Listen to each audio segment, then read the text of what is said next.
Yo, yo, yo.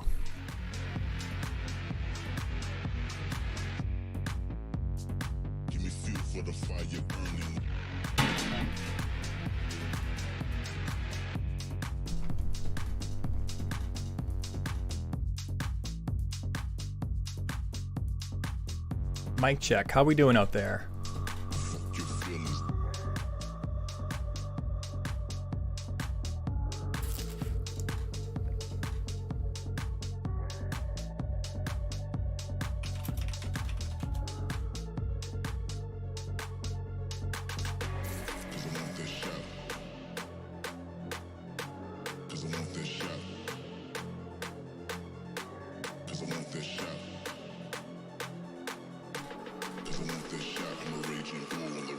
Drop. Fuck your feelings.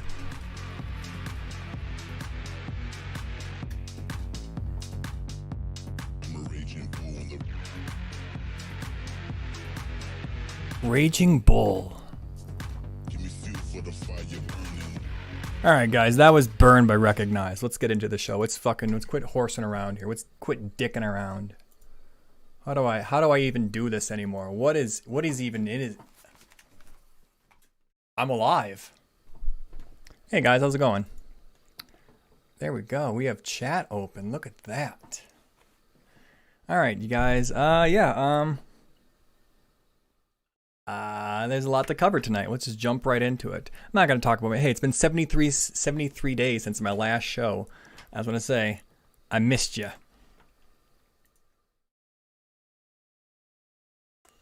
Let's see what the chat's saying here. Let's quit bingering around. Whew, man. Okay, where do we even start here? Jesus fuck, man. Kyle Rittenhouse. David French. Okay, let's just jump right into it.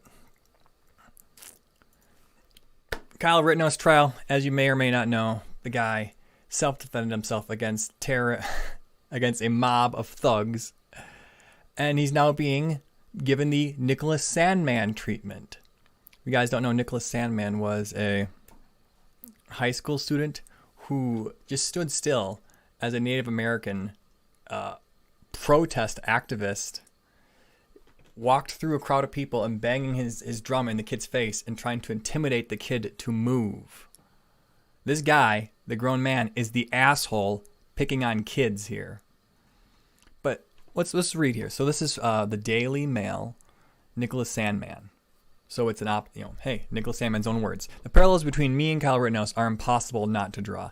Kyle was a 17-year-old when he became a household name after the terrible tragedy in Kenosha. I was a 16-year-old when I was catapulted into nationwide conversation by a video of an encounter of a Native American activist at the steps of Lincoln Memorial. What other parallels are there, you guys, between these two kids? Fucking media loves picking on kids. That's what it seems to me. Let me adjust my crop a little bit.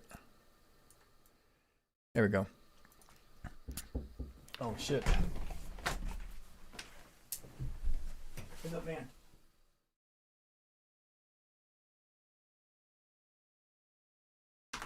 Oh, great.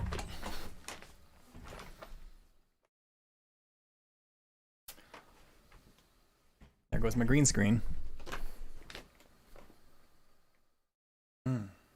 And I'm too loud. Fuck.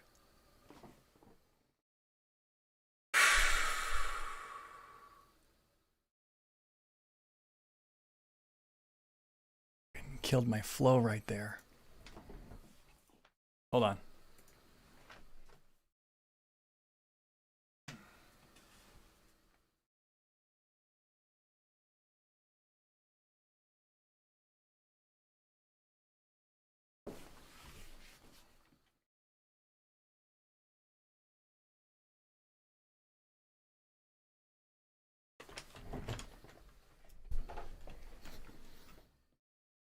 Mic check, mic check. Mic check, mic check. Mic check, mic check, mic check, mic check, mic check. Just gonna bump this up a little bit. I'm gonna be whispering, okay?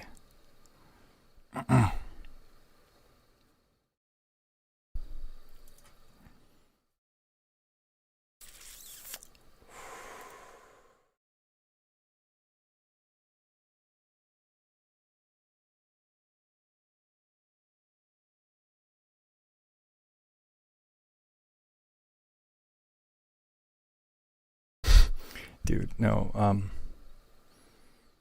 I got roommates to, I gotta take off these headphones. I gotta whisper. Fucking A, this sucks.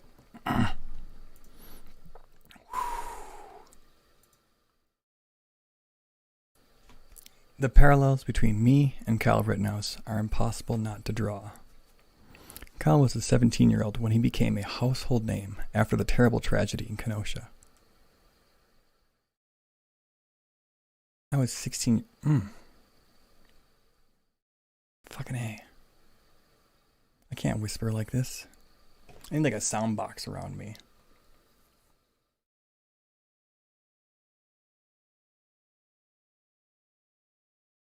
I hear that. The people that live below me left a note on my door that I have my TV on all night. What the fuck? Okay, I'm just gonna make my mic a little bit hotter. Okay. Yeah. Your loud living noises. Like, whatever. I'm just gonna lower my volume. This is a good voice, I think. Sounds a little pussy, but my voice carries. My voice does carry. Okay. Take 4. Hey there, everybody. It's Radically Moderate back once again. And today we're going to talk about the Kyle Rittenhouse trial, Nicholas Sandmann, and the parallels. So here's an article from the Daily Mail from Nicholas Sandmann. And it's 2 a.m. and I have to whisper. That's why we're doing this. The parallels between me and Kyle Rittenhouse are impossible not to draw. Kyle was a 17-year-old when he became a household name after the terrible tragedy in Kenosha. I was a 16-year-old when I was catapulted into the national conversation by video of an encounter of a Native American activist on the steps of the Lincoln Memorial. Kyle was almost immediately labeled a white supremacist and a domestic terrorist. To many, my red MAGA hat clearly meant I was racist. The media targets white males, white male children, to crucify, it seems. These 2 cases, January 2019, August 2020, that's less than a year apart? Wow. In only hours, a CNN host tweeted an image of me writing, "Honest question, have you seen a more punchable face than this kid's?" Kyle wasn't given his day at court by his critics, neither was I. The attacks on Kyle came from a nationwide national news media. Just as they came from me, they came quickly, without hesitation, because Kyle was an easy target that they could paint in a way they wanted to. Yeah, he was a political target. He still is.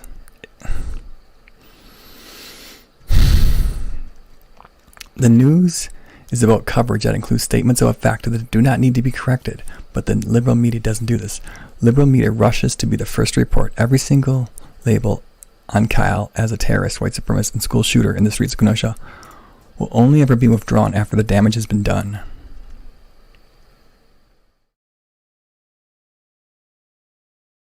White person here, BLM white person. In our hyperpolarized society, the first impression of Kyle has been set in stone, probably for the rest of his life. So to President Joe Biden, LeBron James, Ayanna Pressley, please be quiet. On November 10th, LeBron James tweeted out, "What tears? I don't see one tear. Man, knock it off. That boy ate some lemon heads before walking into court." That's fucking enraging, man. Watching the video of Kyle cry in the stand, I cry with him. Because I know what he went through. I can totally relate to him.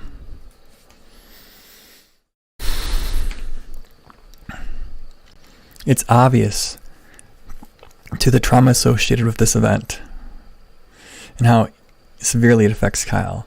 Taking a life for any reason sticks with someone forever, and yet liberal elites would rather turn it in a joke for likes.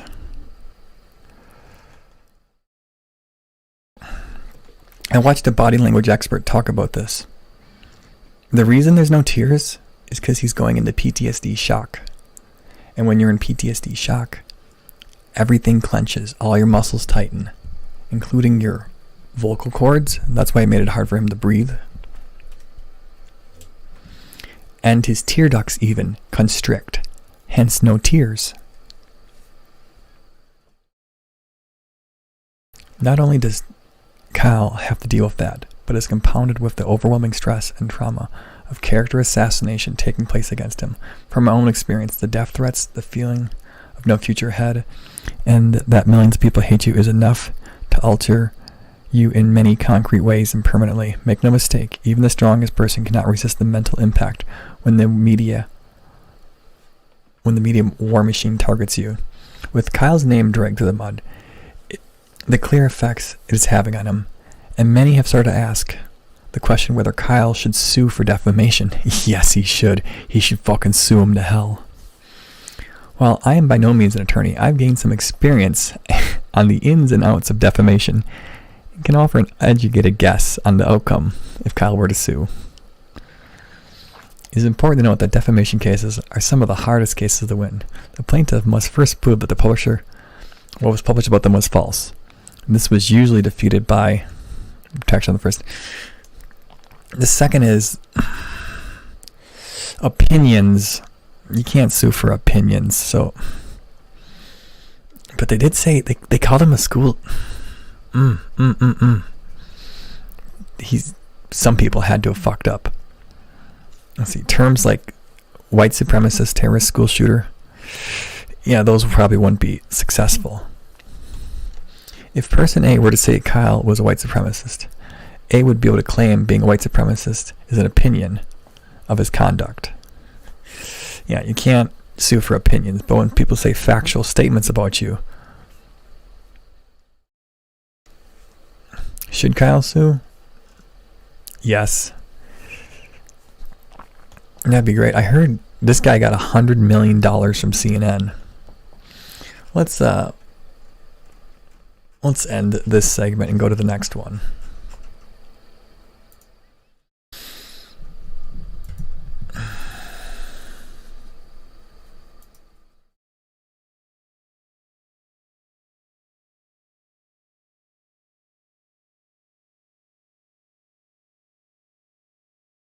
Let's see, David French. I'm going to slide his take over here.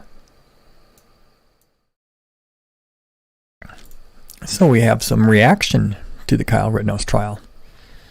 Rhino Geraldo, Rittenhouse watched too many Rambo movies? What? What are you talking about? Let's start with you from a legal perspective and somebody who's followed this case closely, and then we'll take it on the table too. Well, I think the verdict should, if the jurors stick to the law, result in an acquittal. I think once they dropped the less serious charges, it made the possibility of a clean sweep more likely. Why? Because self-defense is so powerful in Wisconsin particularly, and I think that it's pretty clear that this kid, however, I personally feel that he has been lionized way over the top. That he has been portrayed by half this country as a heroic youngster fighting for his community. I don't believe that at all. I think he watched too many Rambo movies. He's a kid that took an AR-15, took a machine gun to a riot. I think that it was a machine gun. What a fucking boomer. Machine gun. Whatever. And he's too young to watch Rambo. AR-15. Then you don't have cable TV or direct TV. You think Rambo made him do But he's not on trial for those things. My point is he will be acquitted. He should be acquitted. But I think that this is what is very distressing. And I made a point of telling my dear colleague here, we have to be careful not to root for an outcome in a criminal case. Let these jurors decide based on the facts and circumstances as they were presented, the legal evidence that was presented. I must say that well after my appearance here last week, I found...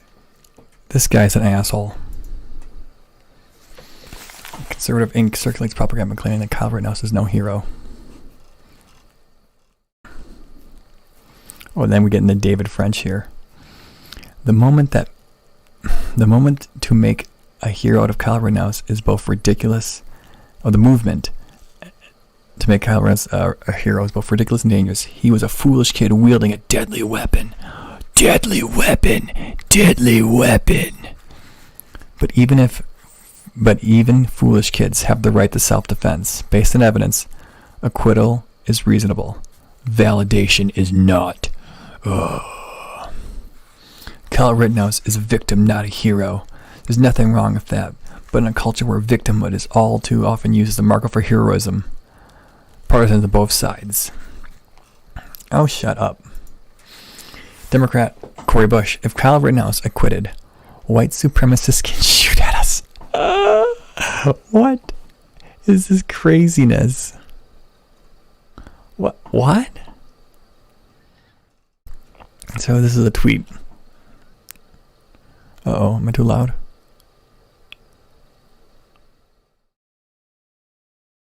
When we marched in Ferguson, white supremacists would hide behind a hill near where Michael Brown Jr. was murdered and shoot at us. They never faced consequences. If Kyle Rittenhouse gets acquitted, it tells them that even 7 years later they can still get away with it. This is facts. I vividly remember hiding under porches in cane fields when the shots came after us. What? What are you even talking about?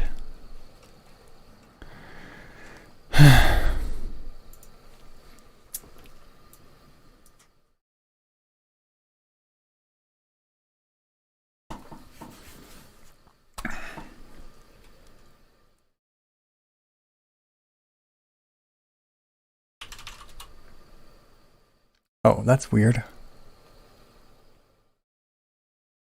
There we go.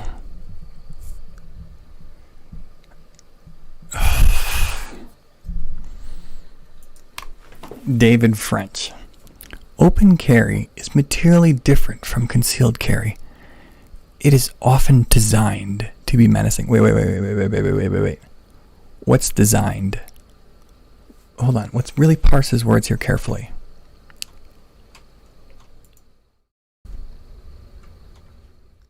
Open carry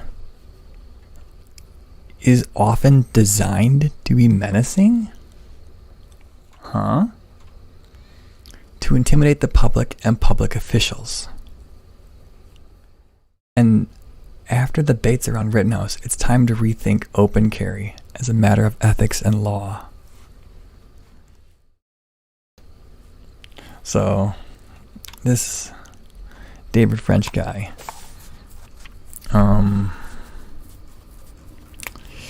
let's just get into some of the reaction. If open carrying a rifle is so menacing and intimidating, as you conclusively claim, it would seem that Kyle Rittenhouse would not have been attacked by 3 different guys. Great take. Then this guy. We are told to rush an active shooter. Kind of depends if the shooter's a criminal or not, right? It's like, if you see a police officer shooting a criminal, do we rush him? Maybe? He pointed a gun at them. Their mistake was trying to disarm him. They'd be alive today if they exercised their rights and killed him first. Whoa.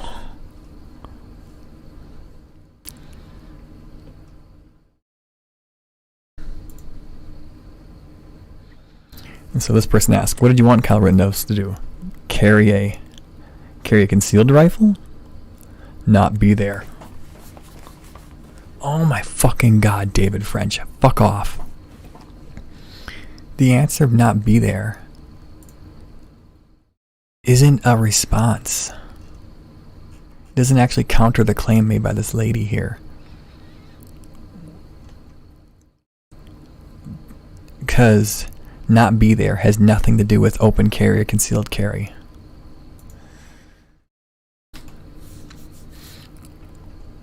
Open carry is a long-standing matter of exercising the right to bear arms in the United States. Here's a question. Why do cops open carry? I wonder. So let's hear this guy's take on it. This guy's really smart. Most AR-15s have a 16-inch or longer barrel, so now it is okay for kids under 18 to carry them around because they are not dangerous weapons due to length of barrel? Seriously? That judge just opened the door for kids to walk around armed with long guns, even if they are underage. Could you facepalm any harder? What an absolute brainlet this Nick guy is. First of all, that's a state law.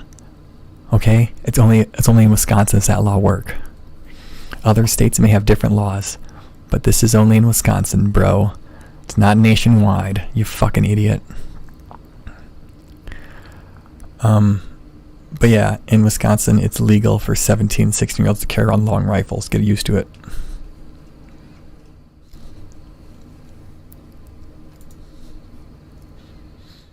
So, thank you. Open carry does nothing to enhance public safety. In fact, it does the opposite.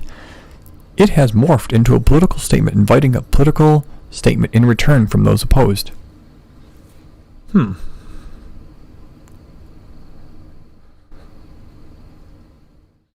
Open carrying an AR in most situations doesn't make sense, but it does in a riot. I agree.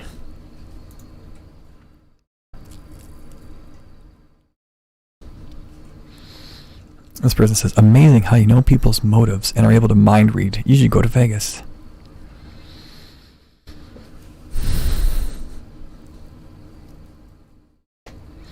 It doesn't matter what an open carrier thinks or what their motives are. Nobody cares. What matters is the effect they have on their surroundings, which is to create a sense of threat and menace. Yes, because when you open carry, you're menacing.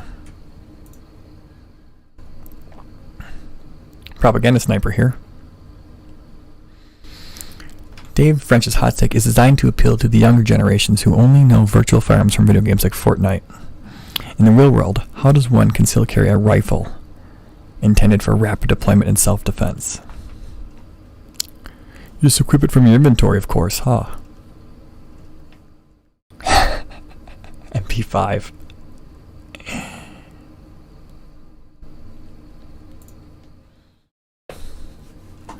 When I tell my gun nut friends that open carry is purely for intimidation, they're like, no, it's for self-defense. And when I ask them how pretty soon they are insisting that terrorists could attack an Applebee's. What a fucking dumb take this is. This is awful, man. Because it's like, what, terrorists are going to attack an Applebee's? Meanwhile, a movie theater in Colorado, a shopping mall, a cafeteria. Yes, shootings can happen anywhere inside the United States. Even at a fucking Applebee's, you jackass. Lethal emergencies can and do happen with astonishing suddenness, and in the most randomly seeming places.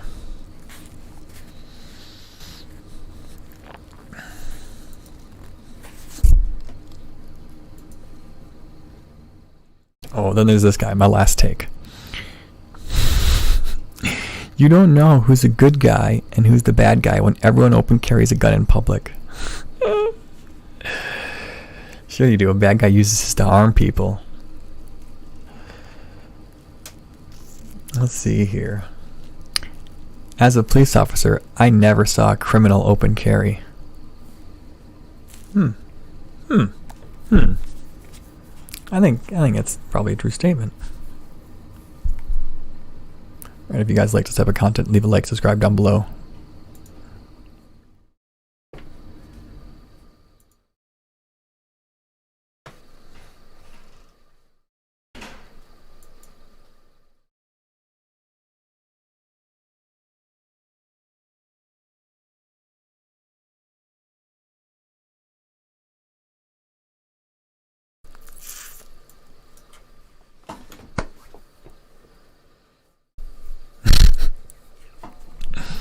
people are moronic. I agree.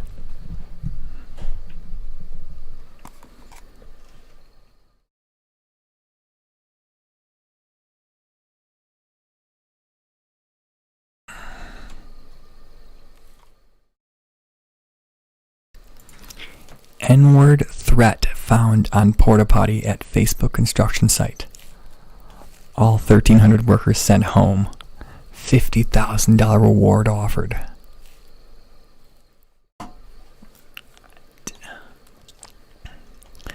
After the... Oh my god, man. After the N-word and a threat were found scrawled on a porta potty at a Facebook data center construction site in Utah, all 1,300 workers were sent home. And a $50,000 reward was offered.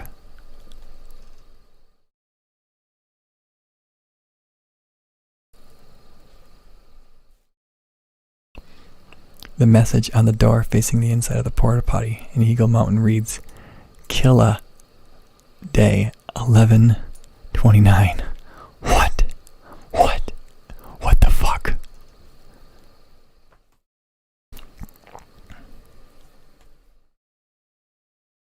Upon discovering the slur and threat, that construction told its 1,300 workers about the graffiti and elected to send them home.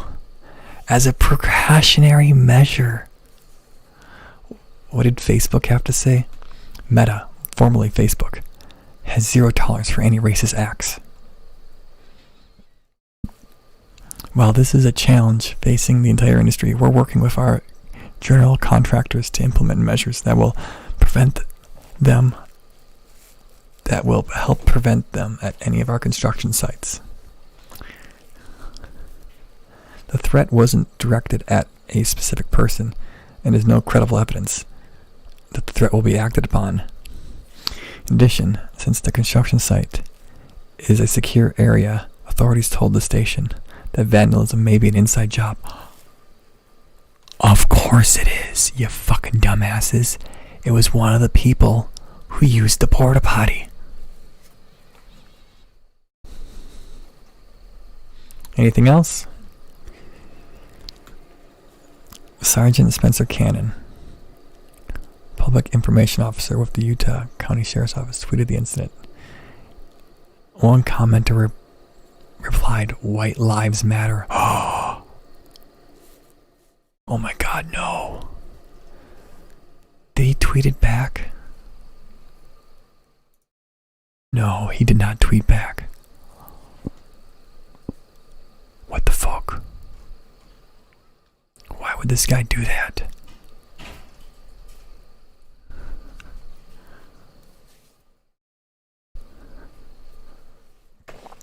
We must recognize the fact that people aren't generally writing bathroom wall graffiti that says "Kill a Cracker Day 11/29. So, in that light, your statement is insensitive. At the very least, you should keep it to yourself. What the fuck?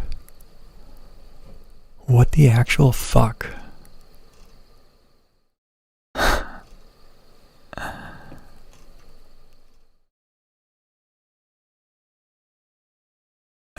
Don't even respond to that shit, man. What the fuck?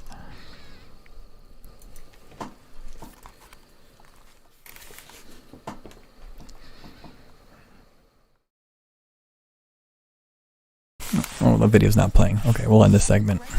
Wait. A racist threat at a large construction site in Utah County sent more than 1,000 workers home today. Jamie McGriff on the live desk with what happened. Jamie?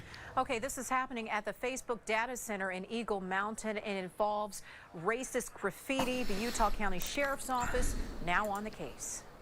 The likelihood that somebody's going to follow through on that might be low, but we have to consider the possibility that somebody might intend to follow through on that. Are you fucking kidding me?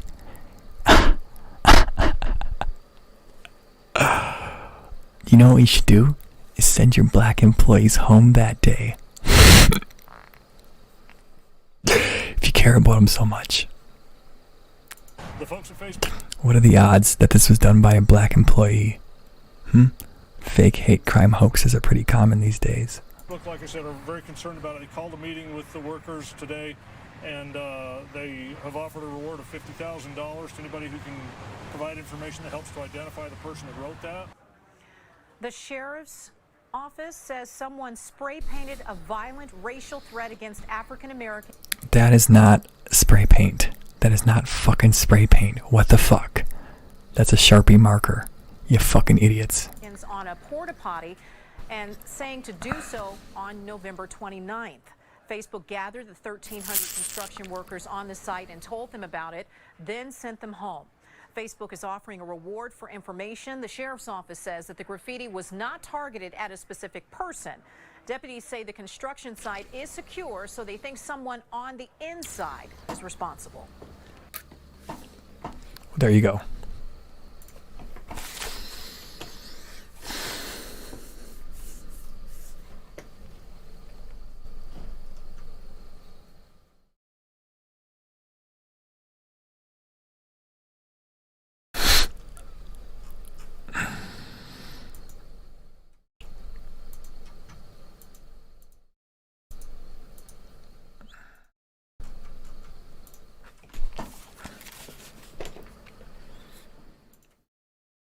OnlyFans and similar sites give these adult content creators more control, and now they're worried about losing it. Amid the job losses of the pandemic, 1,000 signed up to produce adult content sites. Now, some adult performers say their income is threatened by new regulations intended to fight child sexual abuse and sex trafficking. Well, hey man, listen, these poor adult performers, we should cut all the regulations possible. Anything, man, right? Who cares if children are getting molested or trafficked? Think about the sex workers. By last December, pandemic life had left teacher Oni Crawford void of energy. Oh, she was a teacher. She was a teacher. She was a fucking teacher. By teaching humanities to 6th graders online while caring for her toddler and mourning the recent death of her grandmother. You're a mother and you have a grandmother who died. So you start a porn career. Hey guys, my grandma died, so I'm starting a porn career. By last December. So the 27-year-old Maryland resident submitted her resignation and switched her light purple iPhone to record seductive images of herself for her OnlyFans account, joining thousands who signed up to the adult subscription site. Amid job losses brought by the pandemic. Wait. Why are you bringing up the job losses by the pandemic? When really she quit her job. She submitted her resignation. Teachers didn't lose their jobs for the pandemic. Teachers never get fired, really. Unless they're caught alcohol or molesting kids. And even when they're molesting kids, they get to keep their jobs then. Crawford said that the grief that came from losing multiple family members to non-coronaviruses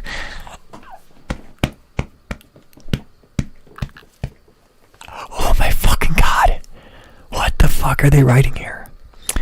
Said the grief that came from losing multiple family members to non-coronavirus illnesses was a factor. Oh, but if they all died to coronavirus, you wouldn't have cared? Why does it fucking matter what the illness was? Oh my fucking god. Like, I'm gonna read the sentence properly. Said the grief that came from losing multiple family members to illnesses was a factor in her decision to sign up for the popular site and enter exotic dancing. Yeah, so family members died, so she started dancing naked. Okay. At the end of the day, in real life, it doesn't matter how many degrees I have. Oh my god. Oh my fucking god. This must be a black lady. Nodding her undergraduate degree in English and master's in women's gender and sexuality studies. Ugh. If someone has a sexuality studies degree, I don't think they should be allowed to teach kids.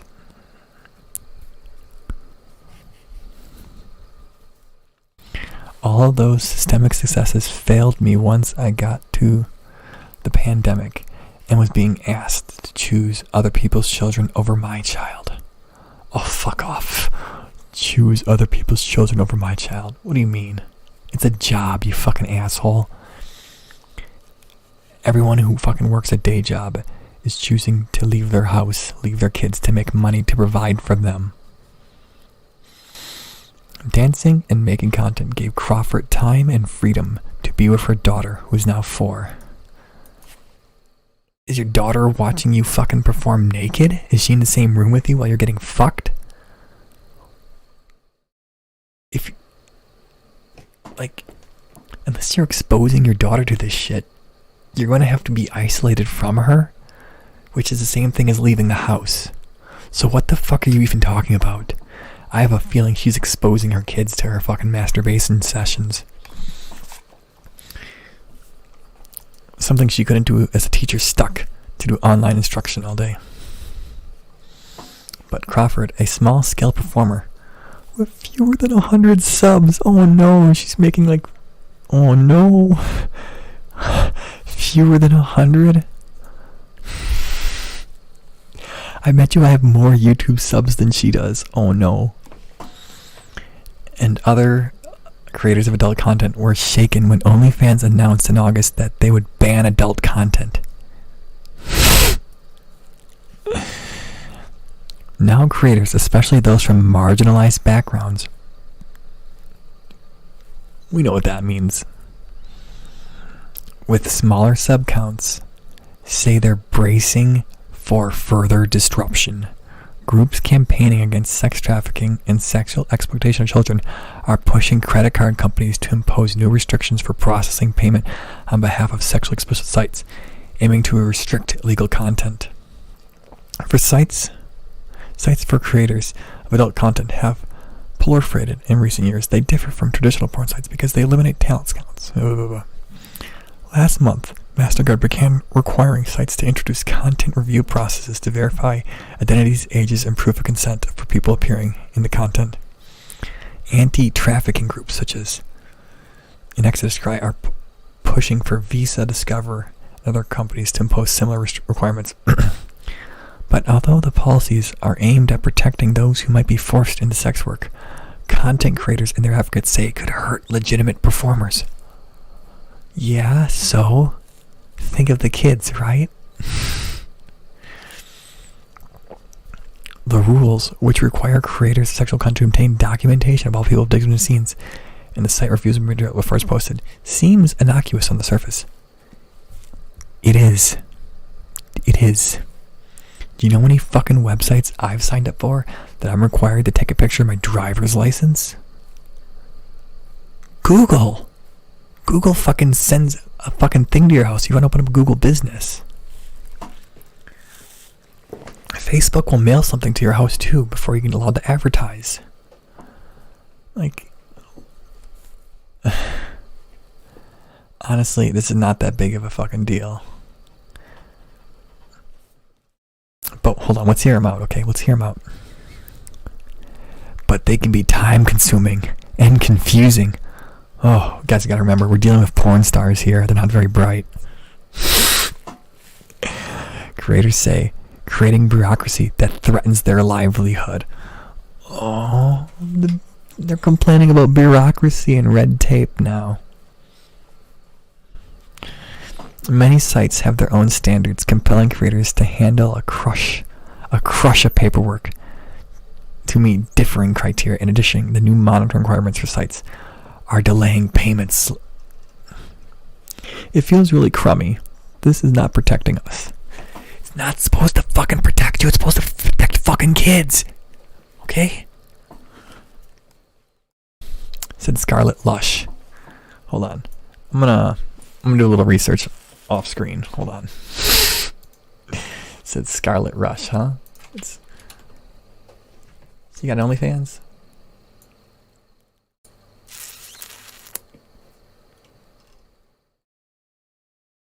IMDb? IMDb.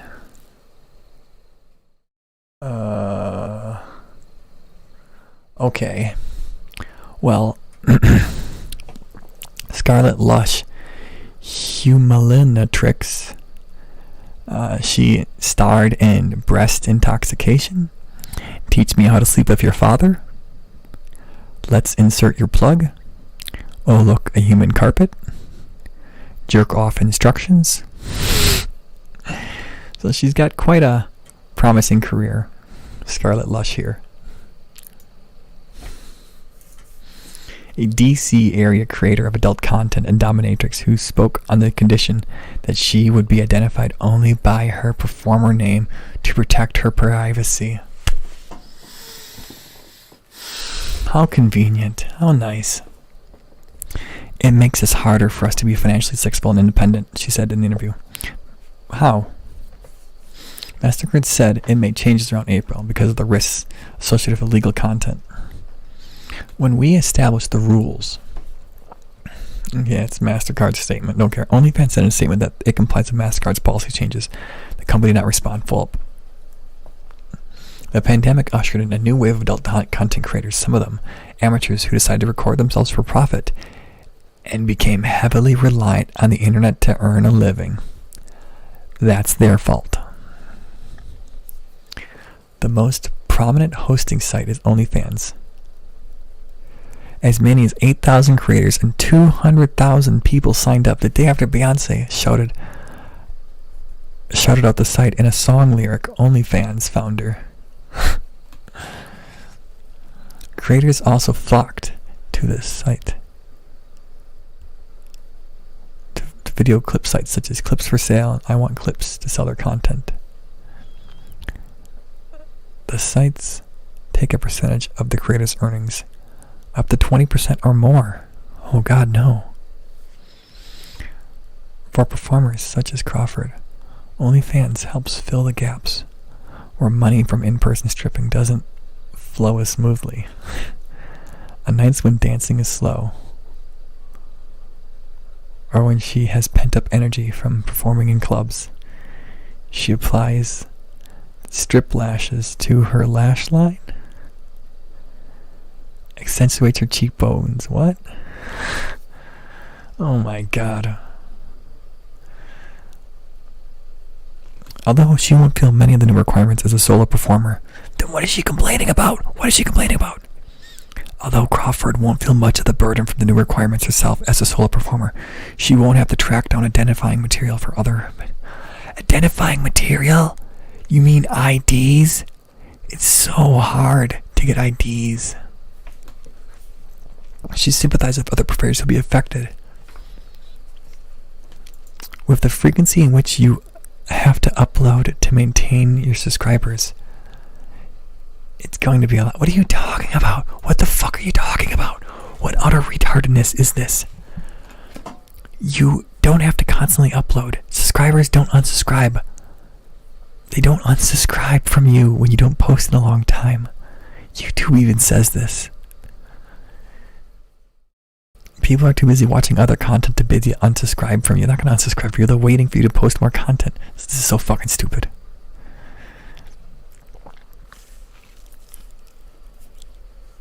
You have to maintain your subscribers. What the fuck? Some adult creators have felt the impact, saying in interviews that their OnlyFans subscriber numbers dipped. Oh, never mind then. Oh, never mind. When you have to pay for the OnlyFans, yeah, I could see why people would drop you if you're not posting a lot of content. That makes sense then. That makes sense. Fair enough. OnlyFans performer Allie Eve Knox, who spoke on the condition stage name for her safety,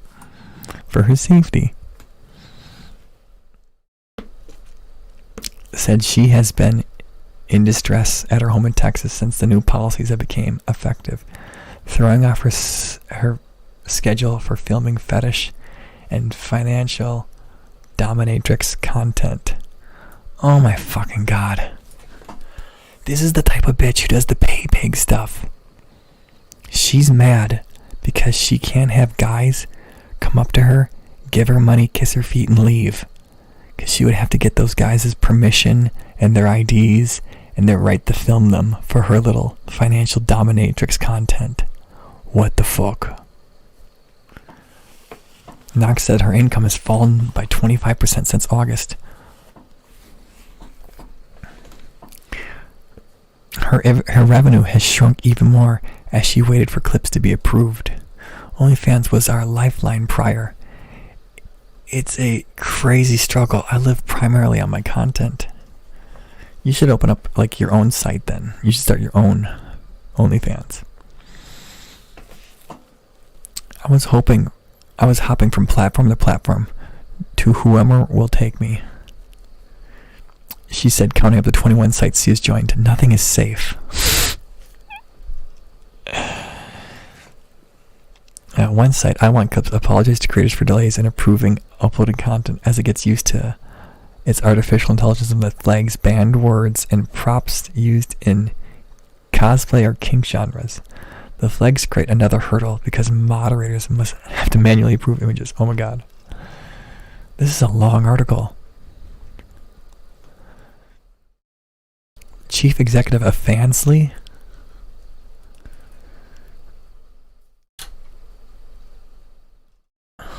Yeah, they don't see anything we didn't see anything problematic about identification and consent. If they use these rules as an excuse to kick off good creators, then that's bad. If the rules are enforced, or to reinforce the age majority, keep illegal content to a minimum, I think it's a good thing. Kelly Gilbert, a transgender performer and secretary for the Adult Performing Artists Guild, said he worries that transgender members could be pushed back into in-person street work if they can't make their ends meet under the restrictions. Oh my god. Oh no. Oh no, not the... There are not a lot of options for trans models. I wonder why. Even if trans models migrate to other sites, how long is it going to take for them to rebuild their fan base? That's going to be an issue if they don't have a large fan base. Trans models are going to have to go back to doing full service sex work.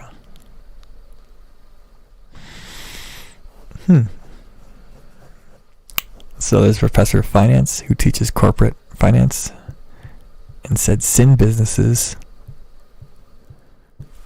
traditionally produce stable recession-proof cash flows. Oh, look at that, guys. Sin businesses are good. But they remain vulnerable to law enforcement crackdowns. It is not surprising that payment processors are cutting the ties of the porn industry. I think it sets a dangerous precedent. Dangerous. I think it sets a dangerous precedent. What fucking danger is there, really? No, you're just being a baby. Do we really want private businesses, in this case financial institutions, to act as arbitrators and guardians of our moral codes? No, you fucking idiot.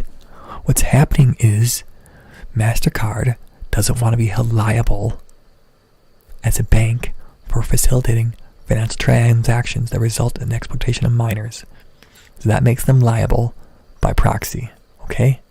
They're just trying to cover their ass. They don't really care about the molestation of children because these giant banks process drug cartel money all the time. HSCB or something? One of those banks? They're like knowingly handling cartel money. So, yeah, fuck off. Some content creators and their advocates say that they are unfairly targeted by the new restrictions. Since mainstream sites such as Facebook have been found to have illegal sexual content.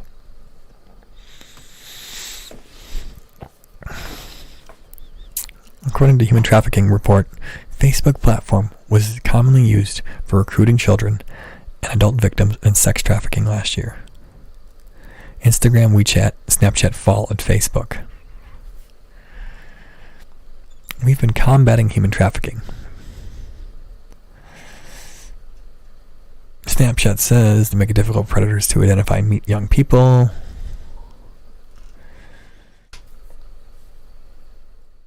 So credit card processors blocked and cut ties with Pornhub after reports came out that there's a bunch of child abuse on Pornhub. OnlyFans was subject to BBC investigations when they found that children under the age 18 with fake IDs were selling their videos online. OnlyFans told BBC that underage instances are rare and it does not tolerate violations. You want to talk about Twitter? Twitter hosts child porn, and they love hosting it. What? Wait, what? Content creators deserve better. They deserve platforms that take their safety seriously. They're taking the safety of children seriously. Oh my fucking god.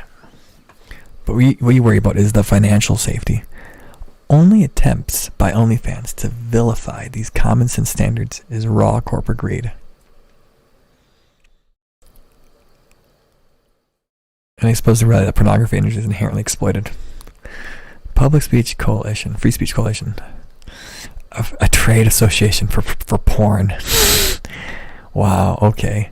Free speech equals porn. It said that the campaign is intended to undermine legitimate adult entertainment business. Really? You think MasterCard's a moral company who they don't want to handle porn anymore? The burden falls most heavily on performers because they're the ones at greatest risk of deplatforming if they're somehow in violation of the platform's newly revised terms of service, or if the paperwork isn't correct. Oh my god, paperwork is so hard to fill out. Most of the common forms, such as 2257 model release form, are not inherently difficult to fill out. Problem. But Former said the process can be tedious if different sites don't take the same form or create their own versions of the form. Oh my god. Okay, so yeah, that's it, guys. They're just whining that they have to do paperwork now, like a real job. Oh my god. Fucking porn stars, right?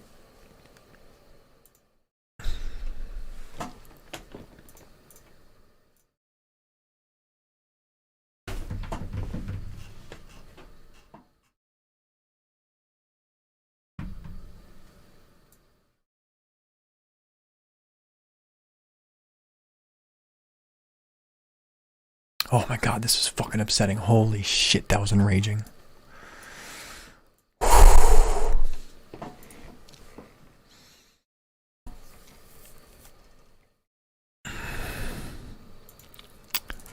So, let's play a game here called Reverse the Races. And I'm getting assaulted. I'm getting kicked out of the hospital. I'm getting kicked out by right here. What's your name? What's your name? Leave, sir. You have to leave. I won't be leaving. You have to leave. I won't be leaving. You have to leave. This is my child. I won't be leaving with her, or I won't be leaving at all. You will be leaving. This is a man who's being kicked out of a hospital because he refused a PCR test. And my kid. I'm asking you to leave. His wife is pregnant and is in labor. He's been kicked out of the hospital for COVID reasons by three. I'm not going anywhere. I'm staying with my wife and my kid. Do not touch me. You have no right. By three people. I'm staying with my wife and my kid. This is what the media would say. The media would say it. Three people of color. I'm with my wife and my kid. Do not touch me. Three people of color team up on a white guy who's trying to be there for the birth of his child. Now, if the races are reversed, a black guy and a black mother, and three white officers kicking him out, people would say it's racism. But here, Please leave. I'm not leaving. that guy's pulling down his mask, not even fucking wearing a mask. You would not leave your wife and kid either. And you wouldn't leave your wife and kid either, right? No. No, my wife is right there. No, you guys are upset. They're like, you're upsetting the people. Who's about to have my baby? And you're trying to... I like how the cops are like, we care more about your wife than you.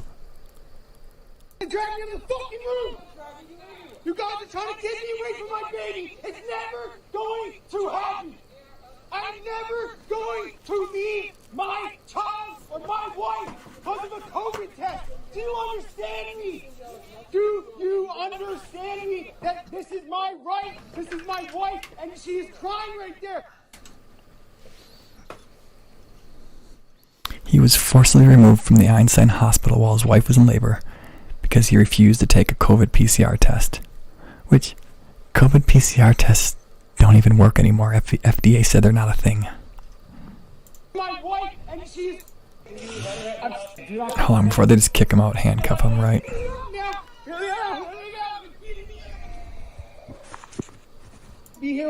And of course, there we go. This is my child. They're arresting me. They wouldn't do that if he was a black man. Just saying. The racist cops.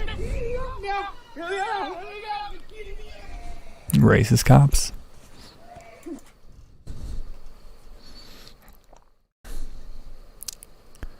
He refused vitamin K and hepatitis B shot for his baby, so they tried to force a COVID test on the couple. When it was refused, this is what they did.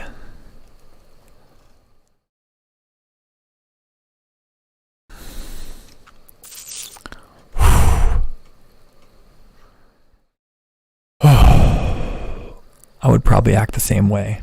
Not gonna lie.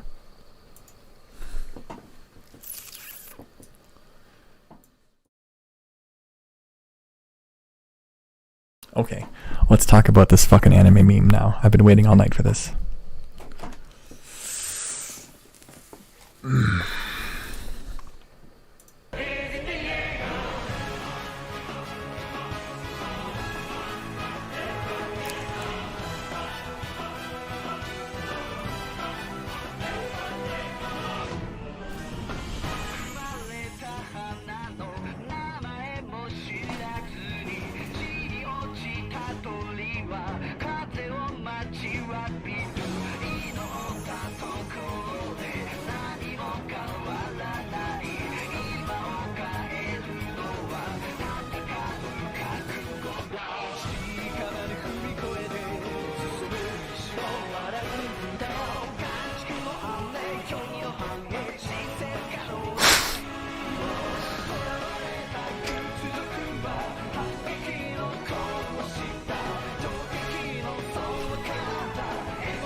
Based.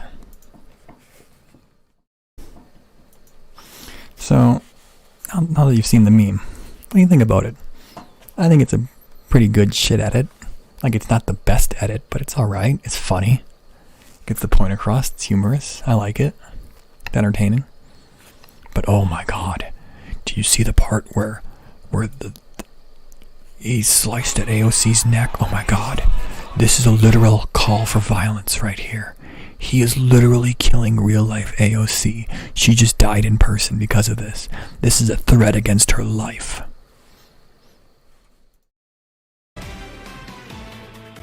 We talk a lot about division and partisanship in politics on the broadcast. This won't help. Republican Representative Paul Gosar recently tweeted an altered anime clip apparently showing how he feels about current events and the other side of the aisle. The clip features a photoshopped anime with Gosar's face on one character, killing the character representing Alexandria Ocasio-Cortez. Gosar's character is also depicted attacking President Biden. He's not attacking him. What are you talking about? At one point. Joining me now, former RNC spokesman Doug High. Doug, I'm not an anime fan. I don't know if you are, but what in the world is he thinking here? It's funny. it's hard to really think that any real thought went into this. You know, one of the things that I think has troubled me as an old Capitol Hill communicator, and I'd say, you know, my colleagues that I talk to, and Rhino. You know, we've seen as Twitter and memes and owning the libs and owning the conservatives, for that matter, you know, really becomes more and more of a tactic that's used. It seems that there's less thought, less strategy in this, and we see more kind of escalating rhetoric like that because essentially you're just trying to entertain yourself. What about all of his fans and constituents, everyone else that loved it? There's like 80,000 likes on that tweet. What are you talking about? It doesn't really accomplish anything, but it does certainly raise the temperature here and makes things more dangerous. Yeah, Everything's more dangerous now. Yep. Twitter flagged it for hateful content. The representative said in another meme that I saw on his Twitter feed today, it's a cartoon, relax. And we have a response from AOC as well. She basically asked, where is Republican leadership? How would you answer that? Yeah, well, one, you know, obviously Congress is out of session, so they're not really, you know, they're not getting the constant questions as they're walking down a hallway in the Capitol. But you can put out a statement, you can put out a tweet. I would love to see Republicans. What's this? When I was in Wrote the Glass Gal, creepy member I work with who fundraises for nuts groups shared a fantasy video of him killing me.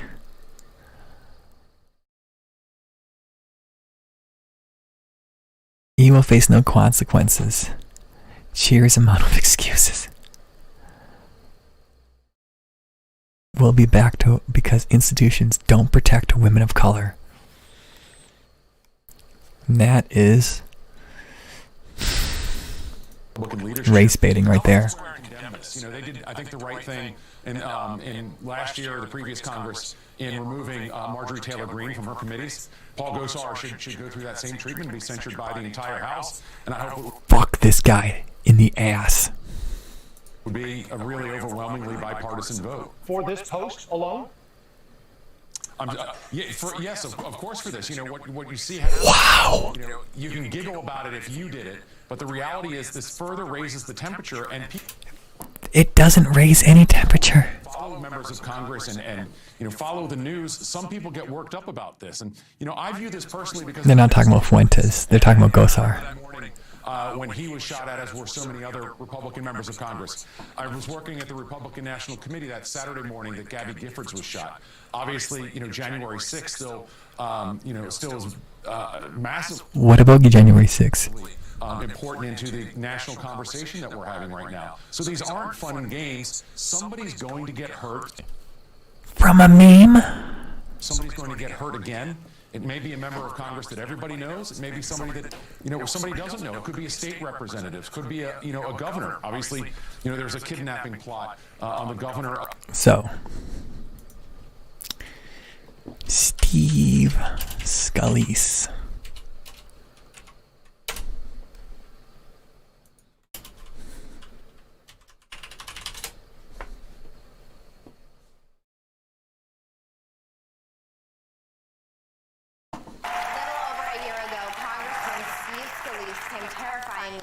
To death when a gunman opened fire on him and other congressmen. Thankfully, he escaped with his life, and he's just written an aptly titled new memoir, Back in the Game. Please welcome, it's my honor, Congressman Steve Scalise. So, this is what happens when Republicans get shot at. There wasn't like they weren't scolding Bernie Sanders for encouraging people to shoot Steve Scalise, but it happened. But this guy's trying to say that memes, anime memes, are causing violence. This guy needs to burn in hell. Of Michigan, someone's going to get hurt, so we have to condemn this. Do you think Twitter should have pulled it down? I was surprised they didn't. And if not, shouldn't someone in the party say, hey, Paul, this is probably not a good idea? Pro-censorship Republicans? Take it down. Yeah, look, I don't know all of Twitter's guidelines on what they do. Obviously, they've flagged it for hateful comment. I'm surprised hateful comment still stands, but again, I don't know all their regulations and rules. But very clearly, Republican leadership here can say, as they have in the past, this is absolutely unacceptable. I can tell you, I work. Why are they repeating AOC's institutions don't protect women of color? I have a feeling that this is a Rhino news network. Okay, next station. Tonight, what do you suppose would happen if you went into work one day after posting a video depicting yourself murdering a coworker and brandishing a sword at the company's CEO? Now, most of us And flying around with lightsabers. the authorities, possibly even arrested, prosecuted. Sadly, too many workplaces have seen too many acts of deadly violence to do otherwise. I think it hasn't a very recent lesson in what happens when lies and violence January 6th. threats go unanswered. Yet, not only is one of the two parties here, with rare exceptions, singularly uninterested in even looking into such things, we know tonight it doesn't matter if the bad act in question comes from someone they actually work with. Arizona Congressman Paul Gosar is his name. Here's just a brief portion, the only one we'll show, of the anime post on Twitter and Instagram depicting him killing Congresswoman Alexandria Ocasio-Cortez with a sword and then swinging two swords at President Biden.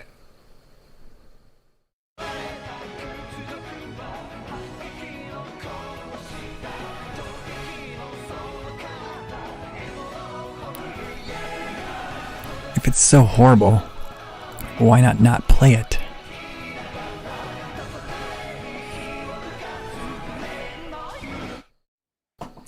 So that's part of it. The congressman's animated fantasy of murdering a fellow member of Congress and menacing the president, and this is the congressman's Menacing the president. Menacing is a crime. That's not menacing, by the way, you fucking idiot. And then this is something that I have to openly wonder. Does he have to act on it himself before we believe that he is he's a sociopath? Where he is... This is his sister? She's gonna burn in hell too. Deepest levels of hell are for those who betray their family. Now, as to her question, the White House condemned the video. House Speaker Pelosi said, quote, threats of violence against members of Congress and the President of the United States must not be tolerated. And House Minority Leader Kevin McCarthy, guess what he said?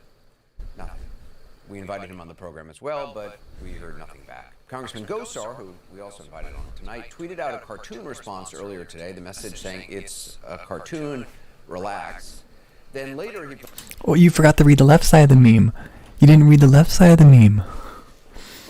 Your cartoon anime scares me with your jetpacks and flying lightsabers.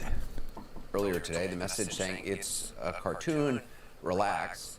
Then later he put out a statement which says in part that the anime, quote, depicts the symbolic nature of a battle between lawful and unlawful policies and in no way intended to be a target attack against Representative Cortez or Mr. Biden. Which doesn't even make sense because that is what it is.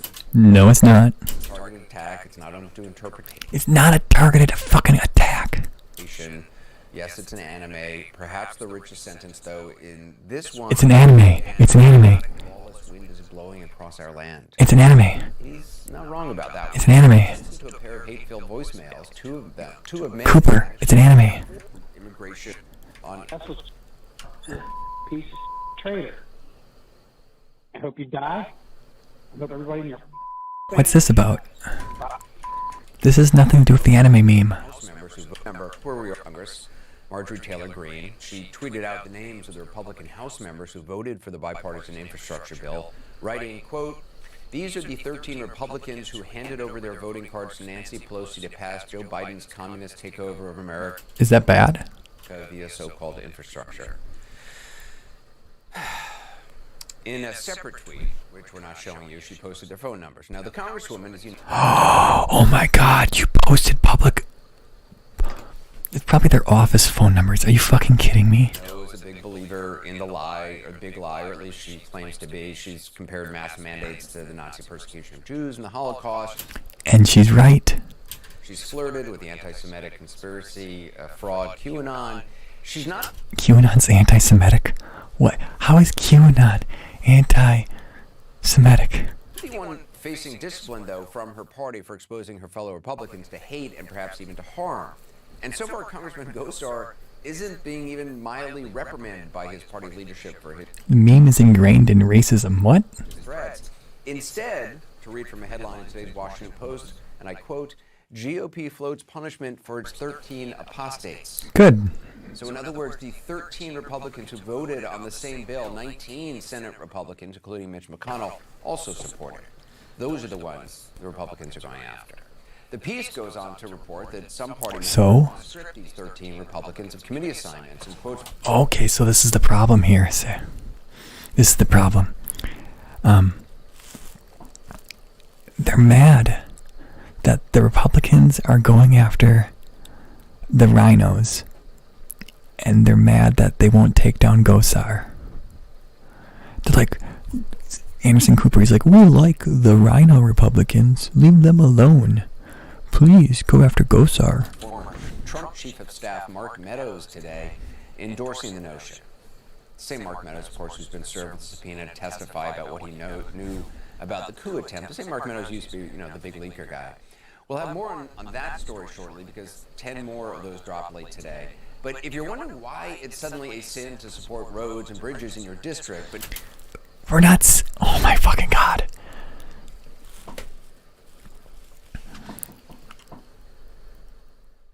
Wow, it's a sin to support roads in your district. Hey, roads can be built at the state and local level. They don't need a fucking infrastructure bill. Republican Congressman 6th Gosar seemed troubled and confused when he was speaking on the House floor on January 6th, just before the invaders of the Capitol forced Paul Gosar to stop talking and leave the House chamber.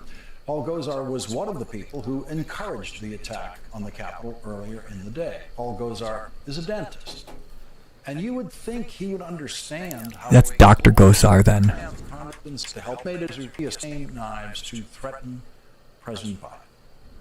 Paul Gosar released that very same video on Instagram after releasing it on Twitter.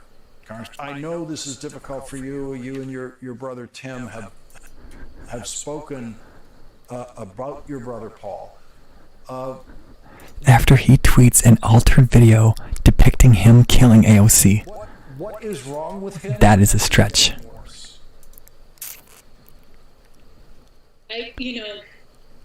Yes, it's getting worse because he has not been held accountable in any way, shape, or form. He's not been censured. He's not been expelled. And he's not had his seat forfeited by any of the leadership. And by that, I don't mean to specify Minority Leader McCarthy and McConnell. I do mean Speaker Nancy Pelosi. I do mean Leader. They're so mad at a meme. They're so mad. And on a show like yours, which, by the way, thank you for letting me speak out here again. This must... Okay.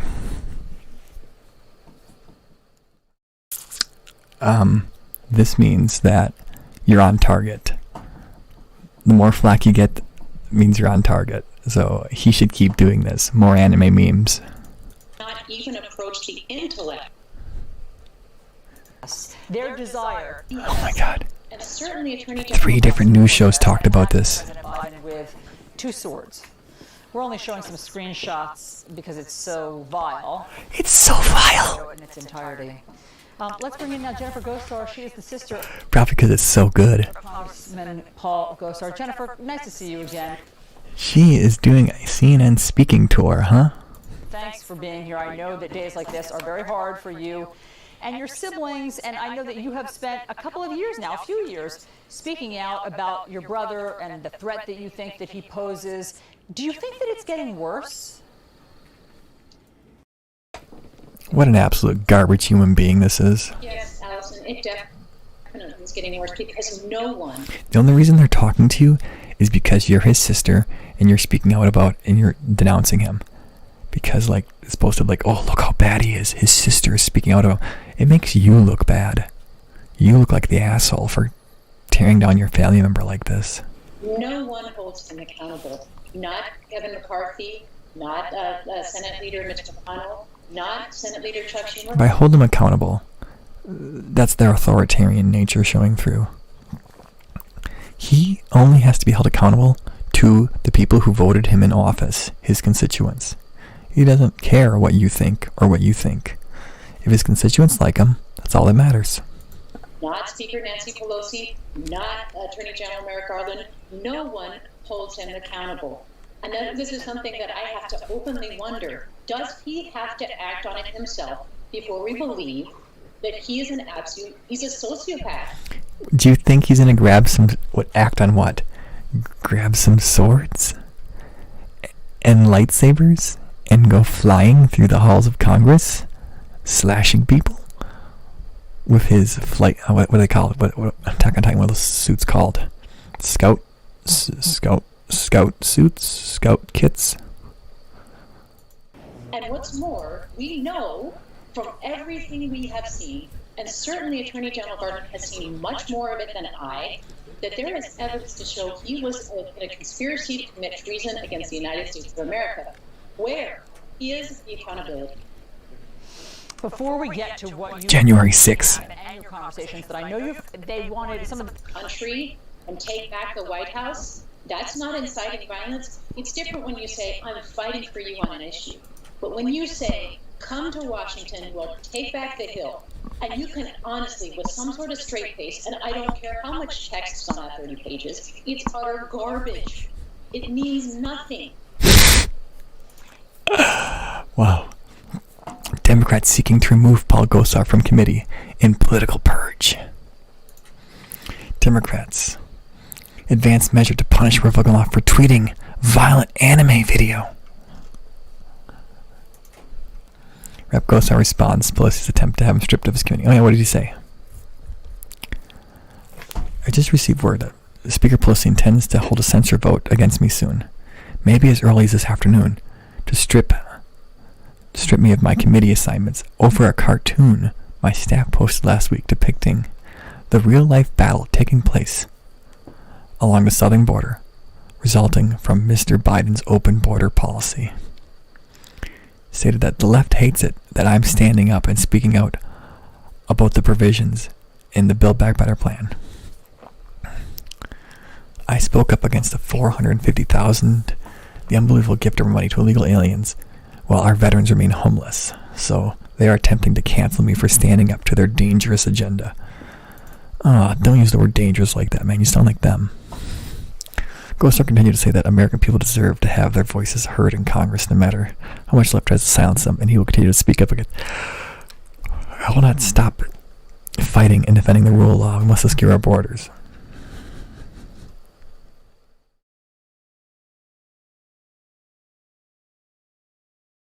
Calling a law enforcement investigation. Shut the fuck up.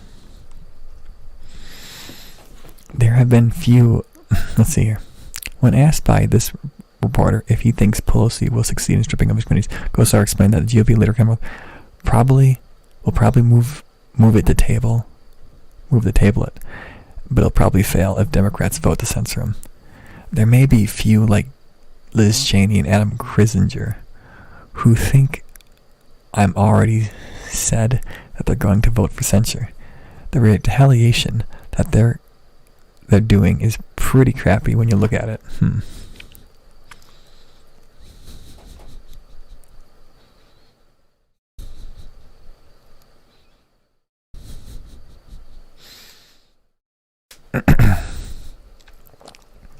Yes, he's a whiny little Marxist.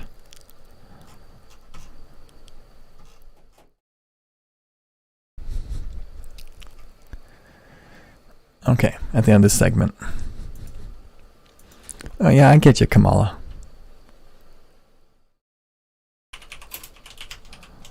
Yeah, I saw your gig, Kamala, early on. I could tell you were baiting.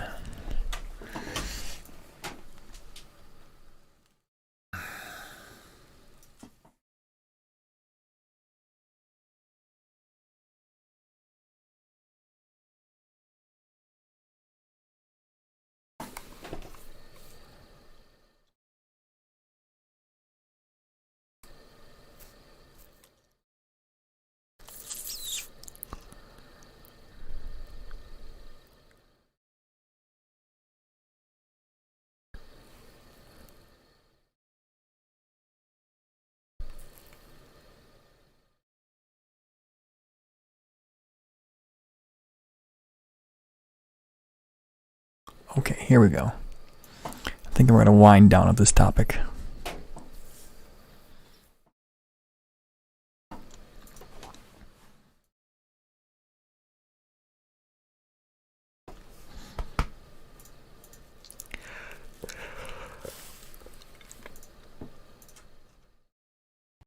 Because some Virginia students as young as 12 years old will be asked about their sex life, dating life, home life, and more. 12. Now, these are the kinds of topics that will be on the 2021 Fairfax County Youth Survey, which is a collaboration between Fairfax County government. Children, stop trying to molest kids. It's so gross. Details all new at 5. 8th, 10th, and 12th grade students in Fairfax County will have the option of participating in the 2021 Fairfax County Youth Survey. The survey begins with asking students how old they are, whether they are male, female, or 10-year-old. So the survey is going to 10-year-olds? And the survey asks students their sexual orientation, their race, and their experience at school. I like this. No. Yes. Where's the middle option? Maybe. The survey also asks students several questions on how they spend their time. Why does the school need to know about religious services? After school, questions on their home life, bullying, their Feel so sad or almost every day for 2 weeks or more in a row. feelings during the past 12 months, plus How frequently have you used smokeless tobacco?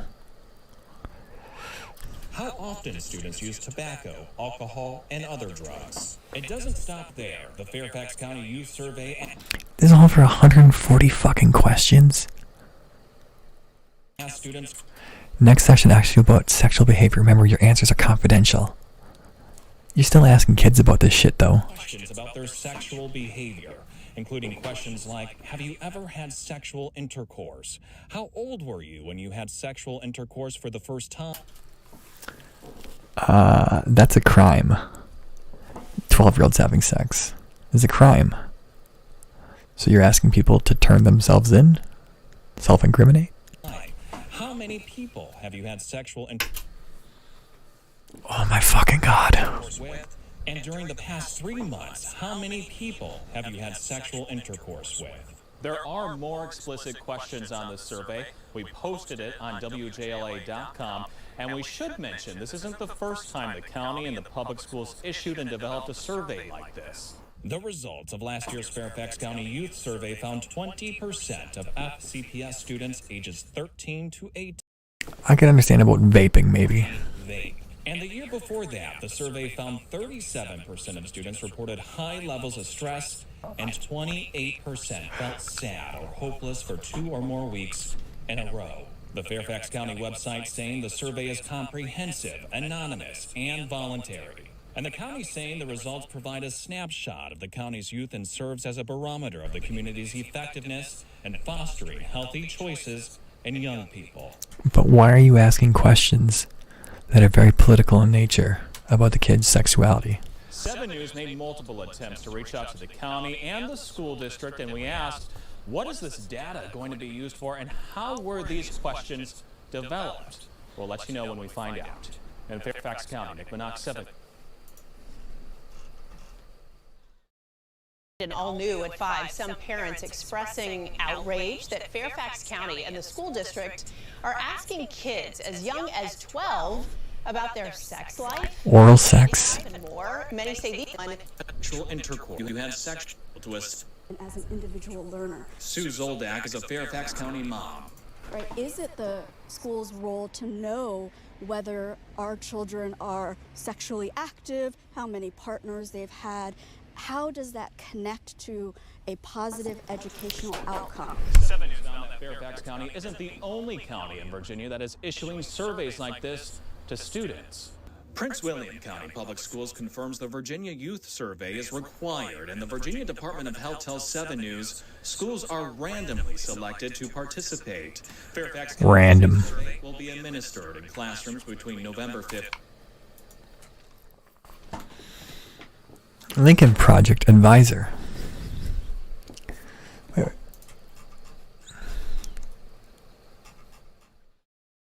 So, James Lindsay, my boy.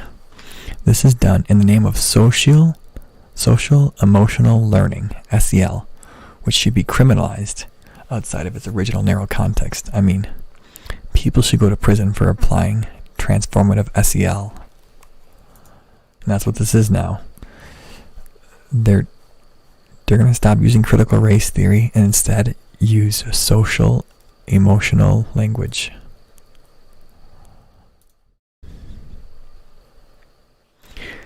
As Twitch reported earlier, Democrats, strategists are planning to get aggressive on critical race theory and keep painting parents who oppose it as white supremacists.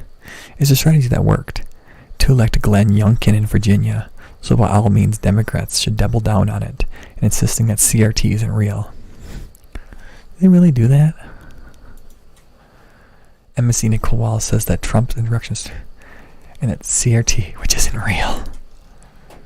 I think we know the answer to some of this. I watched Glenn Youngkin's interviews on Fox News, and he did nothing that he did not. I mean, he worshipped at the altar of Donald Trump on Fox News. He flew an insurrection flag at his rallies. He simply didn't. He played. What's the insurrection flag? A Zoom rally. He did not really put much distance between himself and Donald Trump on the big. Does he have to? The deadly insurrection in which police officers were maimed by flagpoles. So I think that the real ominous thing. Peaceful protesters were killed. Critical race theory. January 6th riot. Isn't real. Turn the suburbs. What's that? Turn the suburbs is that critical race theory, which isn't real. Suburbs. The critical race theory isn't real. Here is the not critical race theory on the Virginia Department of Education website. Foundations of critical race theory in education. Oof.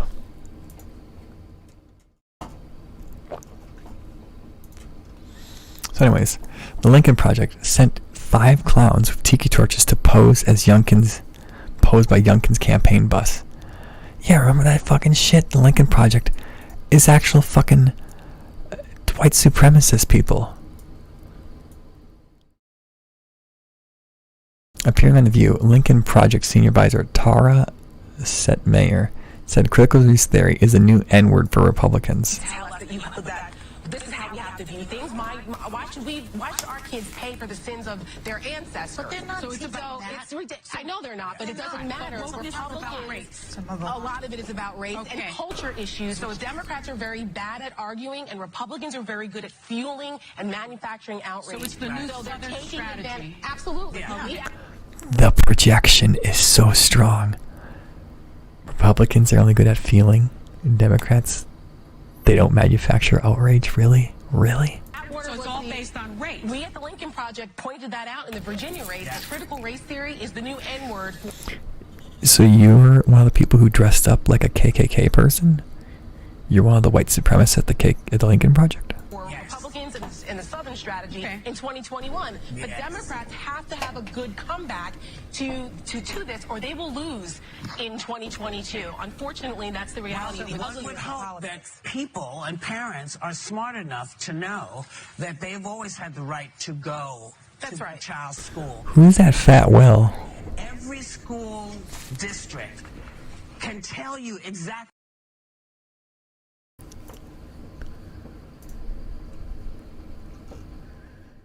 They learned nothing. Does the Lincoln Project attract mentally ill, or people become mentally ill when they join the Lincoln Project? The left's vocabulary has been reduced to a series of slurs, paranoias, and non sequiturs. They can't mount a substantive defense of their own ideology, so they debase themselves with arguments such as critical race theory is the new N-word.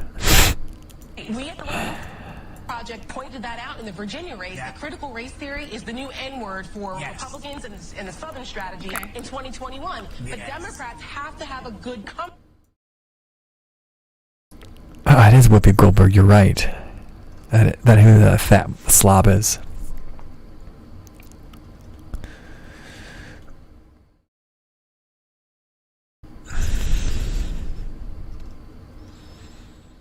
The Lincoln Project continuing their grift. Anyone surprised? Don't they see they're playing a losing game? Parents protesting critical race theory. Identify another target. Mental health programs. Groups this year have voiced opposition to suicide prevention programs, mental health coordinators, and social emotional learning, claiming they're being used to indoctrinate kids.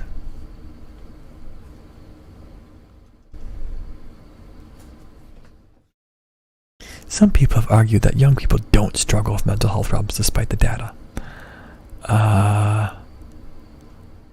No? We're opposed goes to you using your social emotional learning.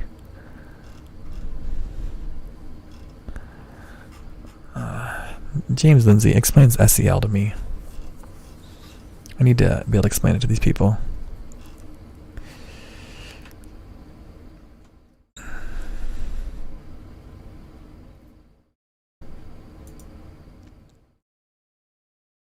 The DCC chair tells me emphatically that in 2022, Dems will avoid the pitfall of the non-engagement that cost them Virginia. Children need to learn their history, all of it, without censorship or political limiting what they can learn. With bad actors marshaling anti-wokenism to discourage critical thinking about race in the U.S. past, we must counter leftist illiberal excesses while also forcefully calling out the sinister right-wing motives. We have learned from the lies and distortion last election, noting that Democrats will say what we stand for, which is building a society where everyone's treated equally and fairly. Learn from past. Democrats will argue that children need to learn the history, all of it, without censorship.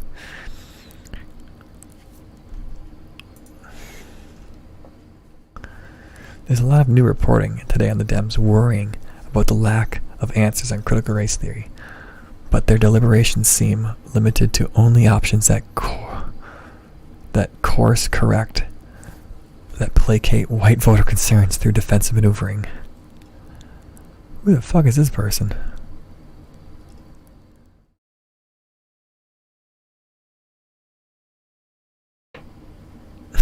Equity is a slippery debate to stall. Is this nonsense? Sure it is. Equity is evil. Equity is evil. Laws banning CRT seem designed to get teachers to fear assigning the wrong readings. It could provoke feelings in students that must not be provoked. As David A. French shows. Oh God. Don't quote David A. French in front of me.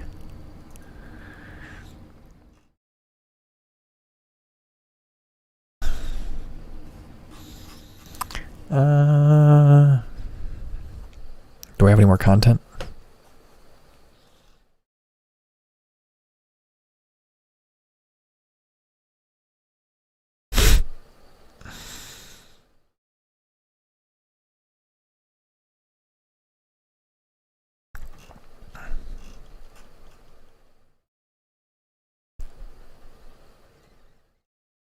Okay.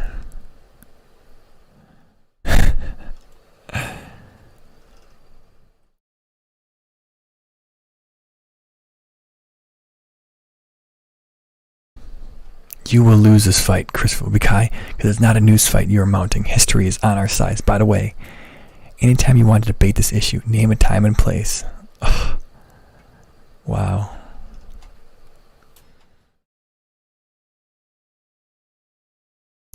Yuri Bezmenov was right, man. Yuri Bezmenov was right. Before about ideological subversion. That is a phrase that I'm afraid some Americans don't fully understand. When the Soviets used the phrase ideological subversion, what do they mean by it? Ideological subversion is the process. Okay, we all know about our boy.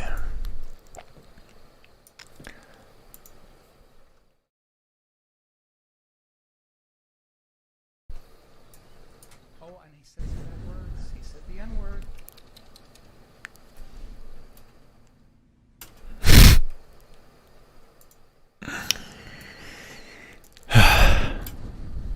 Oh, and he said some bad words. He said the N-word.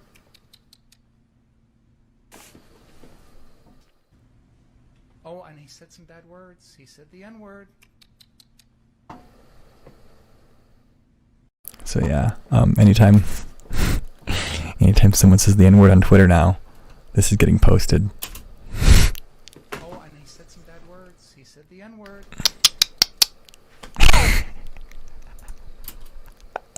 What the hell is wrong with this guy?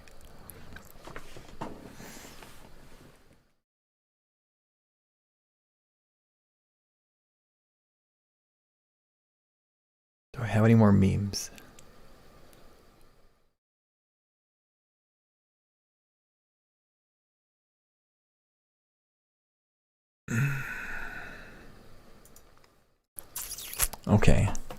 We'll call it there. If you guys like to like, subscribe, bribe.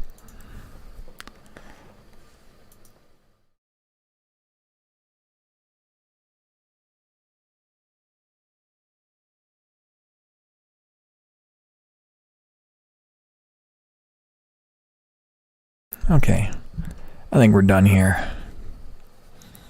Project Veritas got raided. I don't know about that.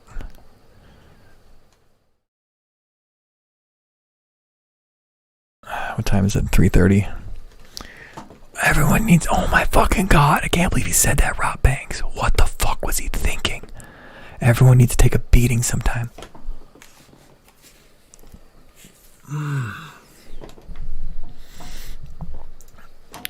Yeah, Rob Banks. Everyone needs to take a beating sometime. It's fucking crazy.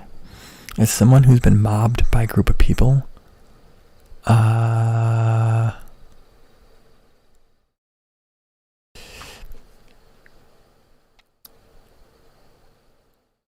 where's Tucker Carlson clip?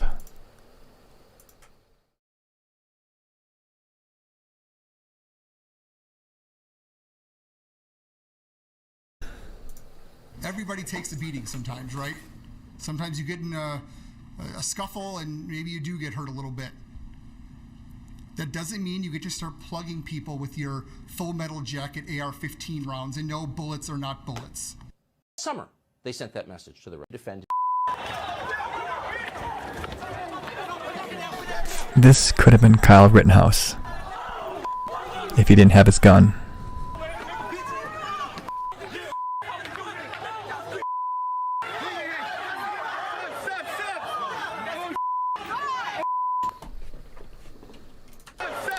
Look at that mangled fucking body. People don't lay like that naturally. What the fuck, man? What the actual fuck?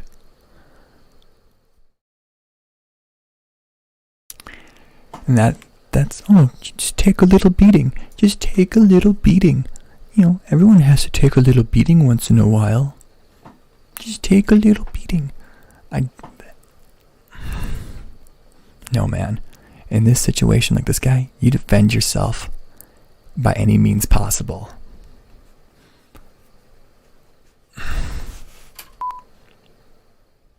There's so much video like that. And at the time, we restrained ourselves and didn't show all of it. We're not going to show all of it tonight because it's too divisive. It's too awful. It hypes people up too much. It's too emotional. But it's totally real. That happened across the country to people who did nothing wrong. So the message, over time, was very, very clear. And again, it's the same message they're sending us with the Rittenhouse trial. Resistance is futile. Try to defend yourself, and we're going to throw you in jail. McCloskey's defended themselves. He said it out loud. When the mob comes, he said, just let him beat you. Everybody takes a beating sometimes, right? Sometimes you get in a scuffle and maybe you do get hurt a little bit. That doesn't mean you get to start plugging people with your Full Metal Jacket AR-15. Actually, it does. You can. You can defend yourself with your gun.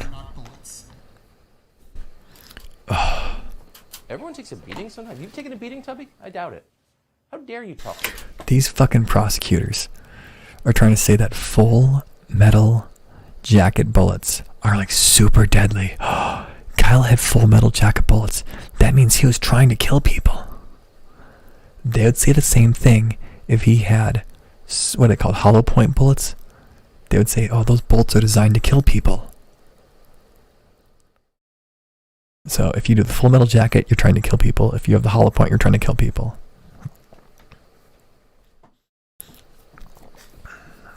Either way, the prosecutors will say that the bullets, you always pick the worst type of bullets somehow. There's just you get the Full Metal Jacket and hollow point. Either one's the more deadly one. Like that in court.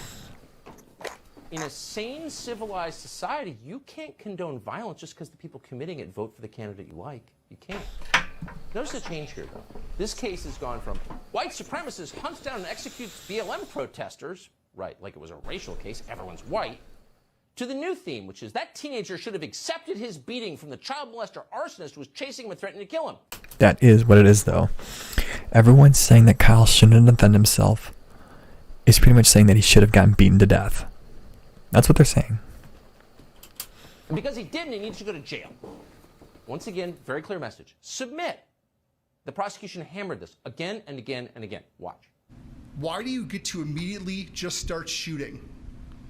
As Mr. Binger said, he brought a gun to a fist fight. Gage Grosskreutz had a gun. What's his name? Who was the guy who fired the first gunshot? And he was too cowardly to use his own fist to fight his way out. He has to start shooting.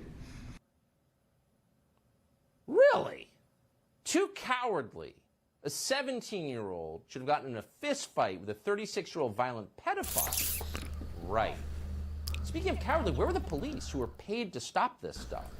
Who were paid to keep mob violence from happening in the first place? Where's the governor? Who's under too much political pressure to protect his own people? Talk about cowardly.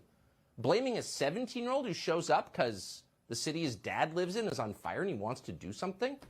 He shouldn't have been there in the first place. Oh, that's another thing. That's another thing is people say, oh, he didn't even live there. Technically, he grew up there and he was raised there. And his mom and dad, I guess, got divorced or something, separated, and then he started living with his mom.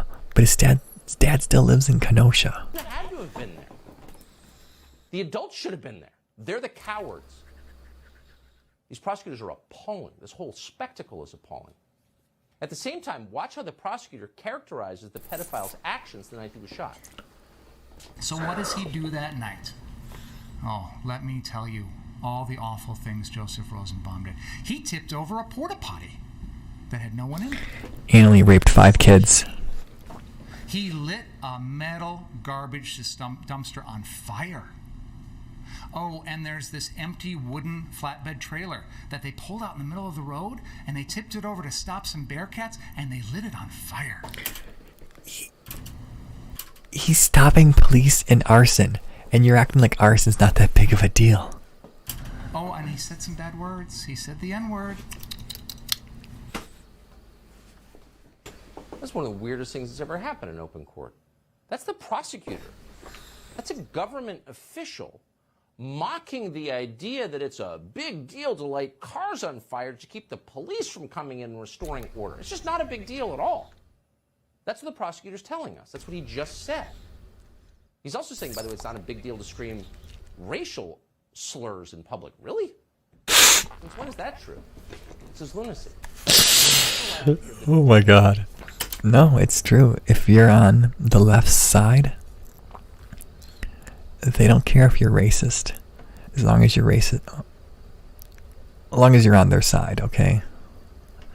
They will ignore all of your faults as long as you're politically useful for them. Of the life of this guy, Joseph Rosenbaum. He had quite a history. It does seem sort of relevant, actually. The rest of the media is not going to tell you anything about it, so we will. In 2002, Joseph Rosenbaum was charged by a grand jury with 11 counts of child molestation, including forcible sodomy. This wasn't, he was 19 and he had a 17-year-old girlfriend. No. He raped children. The victims were 5 boys between the ages of 9 and 11. Ultimately, Rosenbaum was sentenced to 10 years in prison for this. When he got out of prison, Rosenbaum destroyed his ankle monitor, the one he was required to wear. The day he died, Rosenbaum had an open case for domestic abuse. They're defending this guy. Just hours before he threatened to kill Kyle Rittenhouse, Rosenbaum had been released from a mental hospital. He was being treated for some sort of disorder. Jail, not mental hospital. Fiance, but she had a no-contact order after she pressed charges against him a month earlier for hitting her. So this is the man they're telling you was a model citizen. Let me just remind people of the names of the victims. Joseph Rosenbaum, who was 36 years old. Anthony Huber, who was 26. Gage Grosskreutz, who's only 27 years old, was injured. These are the victims. These are the people that people ought to remember, the people who were hurt here, not the person who was crying on the stand today. Aww. So if you were an honest progressive, wouldn't you ask yourself, what are all these people doing at a Joe Biden rally 3 days after the Democratic convention? They're all on my side, but I notice that all of them are actually horrible. This is not a cross-section of America. These are the worst people in America. Joseph Rosenbaum, the child rapist? Huh. What about the other victims? Well, our media tells you a main victim is a guy called Gage Grosskreutz. He's the guy who ran up Kyle Rittenhouse and pointed a loaded gun in his face, for which he's never been charged, by the way. That's not a big deal because he votes the right way. Who is this guy? Well, Grosskreutz, it turns out, also has a lengthy criminal history. That includes an arrest for hitting his own grandmother in the face. fact, Grosskreutz was What the fuck? Joe Biden says it's not a big deal, but most of us grew up thinking you were not supposed to do that. What the fuck? He punched a grandma? Window of his ex-girlfriend's home at 4 a.m. On the night Kyle Rittenhouse shot him, Grosskreutz has admitted he was carrying an illegal firearm. Oh, no longer a big deal either. Gun crimes don't matter if you vote the wrong way. So what about the last guy, Anthony Huber? He's the man who hit Kyle Rittenhouse twice in the head with a skateboard. Who is he? Well, he's a convicted domestic abuser. According to court records, Huber once told his brother that if he didn't clean a room in his house, he was going to, quote, gut him like a pig. Huber said that while he was holding a 6-inch knife to his brother's stomach. Then he grabbed his brother's neck and said this, quote, I'm going to burn this house down with all of you in it. Huber pleaded guilty to 1 count of strangulation that time. So I guess the point is pretty simple. There were a lot of violent criminals at this particular Joe Biden rally in Kenosha, Wisconsin last summer. What are the odds of that? Kind of hard not to contrast it with what happened on, say, January 6th, the insurrection they never stopped telling us about. No one has been charged with carrying a gun inside the Capitol building that day. How many fires did they set? None that we're aware of. But they get to rot in solitary confinement anyway, while Gage Grosskreutz... Swirly, I think you may be talking about Binger's father, but there's a photo of Binger on a boat with a judge.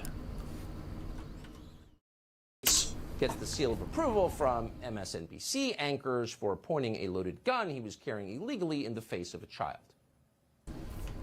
So the Kyle Rittenhouse trial is wrapping up, but the people who engineered the political prosecution behind this... Oh yeah, Jump Kick Man. We can't forget about him. By the way, people have been saying great branding on Jump Kick Man. Just... The lawyers could have done a better job for Kyle Rittenhouse. Like, they should be asking, like, all the jurors, how many of you want to get kicked in the face by a boot? Oh. Let's see here. Let's call it. Okay, guys. That is the end of the stream. That is the end of the show tonight. I started a little later than usual. I'll try to start earlier next time. If there is a next time.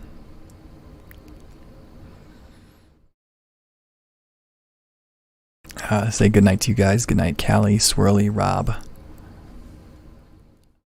Where's Kamala?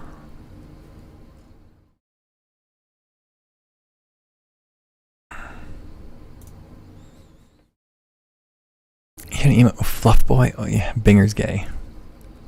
We get it. Binger's a homosexual. That's fine. All right, I'm gonna let you guys go. Have a good night. Radically Moderate out of here.